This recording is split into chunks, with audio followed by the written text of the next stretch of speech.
छोड़ दीजिए। हम हिंदुओं को मौत के मुंह में क्यों ढकेल रहे हो सत्ता के हंसियों? हमने क्या बिगाड़ा है? हमें तो चैन से रोटी पर नमक तेल रखकर खाने दो। क्यों हमारे लिए महंगाई की मार कर रहे हो? अगर सब कुछ हिंदू है, हिंदू खतरे में है, तो मियाँ जी सब खतरे में हो जाएगा। तो पहले वो भी हिंदू है। अरे सुनो, रामनवमी के बाद से जिस तरीके से देश में जो ये दो धर्मों के बीच में जो बार बार हादसे सामने आ रहे हैं, क्या लग रहा है गलती किसकी है, हिंदू पक्ष या मुस्लिम पक्ष की? कैसे देख रहे हैं आप? रोटी खाते या नहीं खाते? खाते, ये तो आपको ही पता है। धार्मिक कोई भी जुलूस किसी भी धर्म का हो, उसमें हथियारों का क्या काम? अगर स्थानीय प्रशासन उसको अनुमति देता है तो स्थानीय प्रशासन की जवाबदेही होती है कि उस जो शोभा यात्रा है उसका सही रूप से संचालन हो।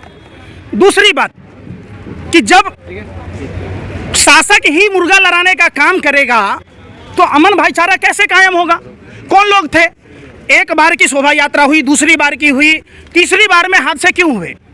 फिर तीसरी बात, खरगोन में भी आपने देखा होगा, जिस आदमी की बिजली की करंट लगने से दोनों हाथ कट गए और उस आदमी का एफआईआर में नाम दर्ज नहीं था, फिर भी उसके घर को बुलडोजर से तोड़ दिया गया।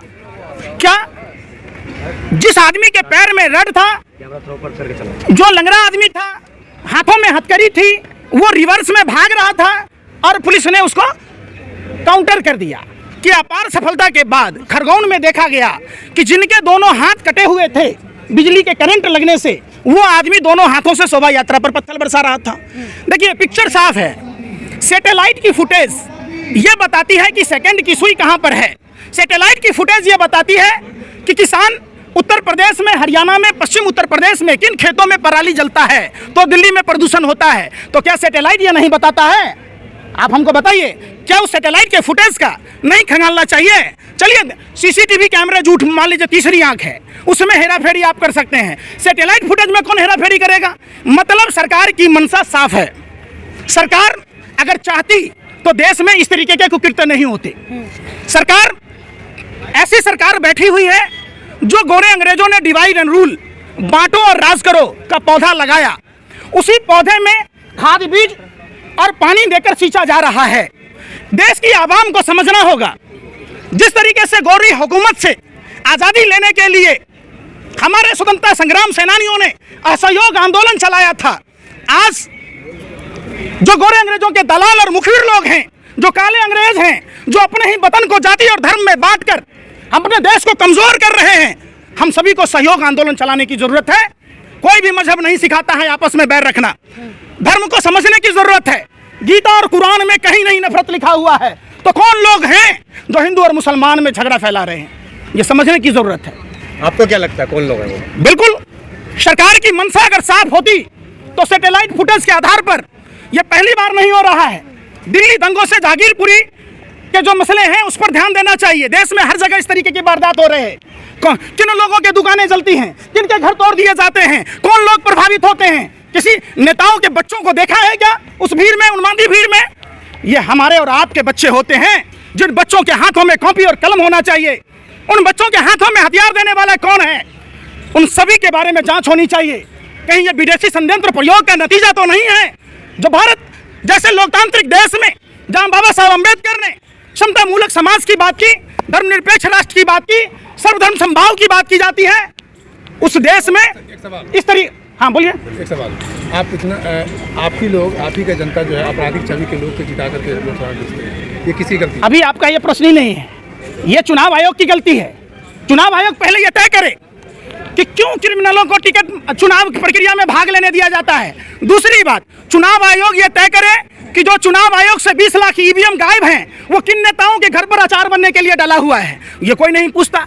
ये देश सभी धर्म का है, सभी जाति के लोगों का है। आपको कुरान पढ़ने की जरूरत है अगर आप मुसलमान हैं तो, आप हिंदू हैं तो रामायण और गीता पढ़ने की जरूरत है, आप अगर क्रिश्चियन हैं तो बाइबल पढ़िए, आप अगर सिख हैं तो श्री गुरु ग्रंथ साहिब पढ़िए। और ये चीज सीखिए, बगल में बंगला साहब गुरुद्वारा है, किस तरीके से मानव सेवा को ही धर्म माना गया है। रामचरितमानस में प्रभु श्री राम अपने भाई भरत के विनती पर कहते हैं, परहित जैसा कोई धर्म नहीं।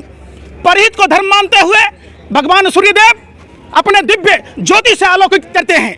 वायु सांस देती है, ये पेड़ जो वायु देती है जिससे आप जीवित रहते हैं, चंद्रमा शीतलता प्रदान करती है, पानी जीवन जीने की कला सिखाती है। तो जब हमारे भगवान कहते हैं, पहली बार ऐसा हो रहा है कि नरेंद्र मोदी के शासन में, निकम्मे निठल्ले प्रधानमंत्री के शासन में सिर्फ और सिर्फ चुनावी प्रक्रिया को ध्यान में रखा गया है। भारत में अगर जाति और धर्म के हिसाब से नफरत चलेगा तो हमारा देश कमजोर होगा। हमारे देश को अगर मजबूत करना है तो भारत के सभी जाति और सभी धर्म के लोगों को एक होकर लड़ना होगा। इन जो गोरे अंग्रेजों की दलाली करने वाली शक्तियां हैं, देश में नफरत की कोई जगह नहीं है। भूख सबको लगती है, प्यास सबको लगता है, सबके लिए स्कूल चाहिए, सबके लिए अस्पताल चाहिए। आप बताइए, धार्मिक जुलूसों में हथियारों का क्या काम है? कौन लोग हैं? अमित शाह ने तो अब जांच की कहा ही है ना कि जिसने ये दंगे भड़काए हैं उसके लिए सख्त से सख्त कार्रवाई होनी चाहिए। जांच की तो उन्होंने बात कह ही दी है। अब अमित शाह का बेटा बीसीसीआई का सेक्रेटरी बनेगा, हमारा बेटा धार्मिक झंडा ढोएगा? आप पूछे, आप किस आधार पर बना भैया, किस आधार पर? समझिए, देश की जनता को समझना होगा। सभी जाति सभी धर्म के लोगों को इकट्ठा होना होगा। हम धर्म के लिए नहीं, धर्म हमारे लिए है। हम धर्म के लिए पैदा नहीं लिए हैं, धर्म हमारे लिए है। धर्म एक सभ्यता है, संस्कृति है, जीवन जीने की कला सिखाती है। कौन सा धर्म कहता है नमाज के टाइम में लाउड स्पीकर बजा देंगे भैया, तो तरावी कौन करेगा बे? रोजा कौन रखेगा? आप बता, ये कोई मतलब है क्या? वो अगर हनुमान चालीसा पढ़ने की बात करते तो आपको क्या पता? कौन है? अरे आप जैसे दलालों ने, भरबों ने देश में गंदगी बो दी है। ये भारत सभी धर्मों के सम्मान की बात करता है। भारत में तो सभी योगी आदित्यनाथ भी तो इसका वो कर रहे हैं, कह रहे हैं लाउड स्पीकर। काहे का योगी भैया? काहे का योगी? बताइए, योगी कौन होता है? योगी फिर साधु और असाधु में, साधु और असाधु में फर्क समझिए। अगर आपको फर्क नहीं मालूम तो जाके रामचरितमानस पढ़िए। जो दूसरों के लिए जीता है, जो दूसरों को समान नजर से देखता है, जो असमानता से देखता है, और साधु नहीं हो सकता है। ये हमारे प्रभु श्री राम ने कहा है। और राम के चरित्र को अपने जहन में जब अपनाइएगा तो आप नफरत की बात नहीं करेंगे। आपको पता है, रामायण पढ़ा आपने, प्रभु श्री राम नारी के सम्मान में लंका तक की यात्रा तय की। प्रभु श्री राम मातृदेवो भव पितृदेवो को पूरा किया। उनके पिता मौन थे।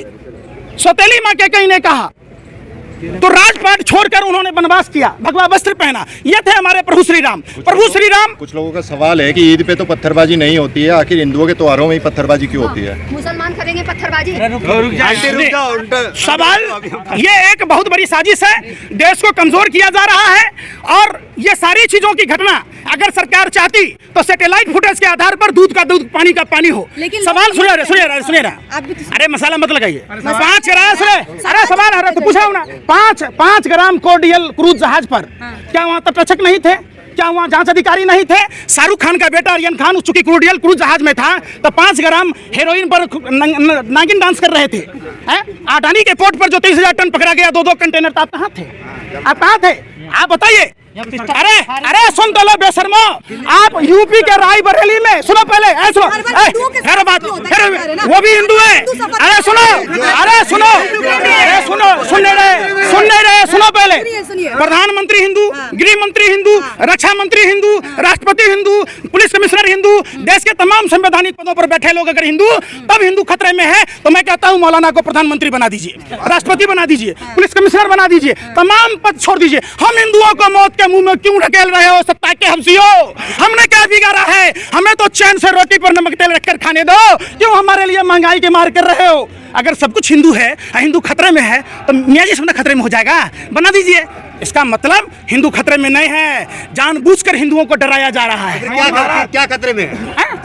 हिंदुस्तान का संविधान, हिंदुस्तान की आवाम, हम सभी जाति धर्म के लोगों को सीखना होगा। जाइए गुरुद्वारों में, अरे सुनो अखंड भारत, सुनो पहले बात, जाओ गुरुद्वारा में, धर्म क्या कहता है जाकर सीखो वहाँ कि मानव सेवा ही धर्म माना गया है। किस तरीके से लंगर की सेवा है, किस तरीके से वहाँ जोरा घर है, किस तरीके से बीमारों के लिए दवाई की व्यवस्था है, शिक्षा की व्यवस्था है। क्या हम हिंदू मुसलमान अपने अपने धर्म के लिए, अपने अपने धर्म के लोगों के लिए गुरुद्वारों जैसी व्यवस्था नहीं कर सकते?